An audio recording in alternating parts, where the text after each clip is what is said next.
इतिहास रचते हुए तेलंगाना बना देश का पहला राज्य जहां एससी कोटे में कोटा के भीतर कोटा लागू हुआ।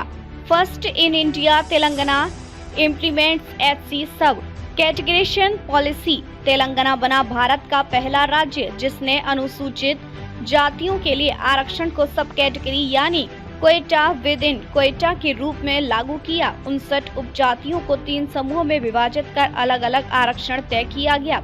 ये ऐतिहासिक फैसला डॉक्टर भीमराव अम्बेडकर की 135वीं जयंती के अवसर पर लागू किया गया। यह निर्णय 2024 में सुप्रीम कोर्ट की 7 जजों की पीठ द्वारा किए गए फैसले पर आधारित है, जिसमें एससी एसटी में उपवर्गीकरण को वैध बताया गया था। क्या है ये नया कानून? The act explained normal language में। तेलंगाना विधानसभा में 18 मार्च 2025 को एक नया कानून पास किया है जिसका नाम है scheduled caste rationalisation of reservation act 2025। इस कानून के तहत अनुसूचित जातियों को मिलने वाले आरक्षण को 3 अलग अलग भागों में बांट दिया गया है।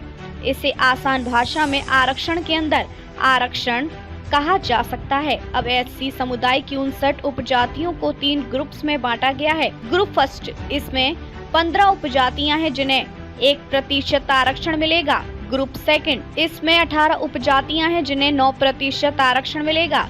ग्रुप थर्ड, इसमें 26 उपजातियां हैं जिन्हें 5% आरक्षण मिलेगा।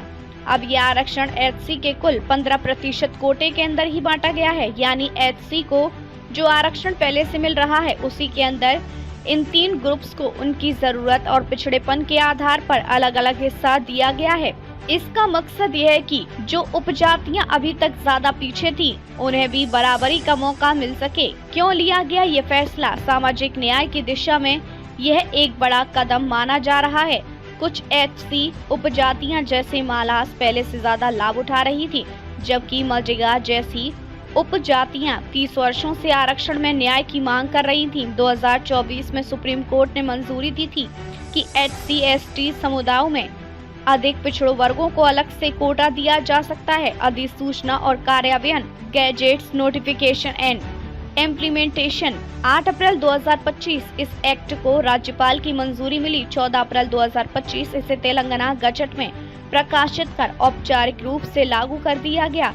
सरकारी आदेश की पहली कॉपी मुख्यमंत्री रेवंत रेड्डी को सौंपी गई। महिलाओं के लिए विशेष प्रावधान। प्रत्येक ग्रुप के आरक्षण में 33% सीटें महिलाओं के लिए आरक्षित रहेंगी। यदि किसी ग्रुप में उपयुक्त एचसी उम्मीदवार नहीं मिलते तो सीट्स किसी अन्य समुदाय को नहीं दी जाएगी, बल्कि कैरी फॉरवर्ड की जाएंगी।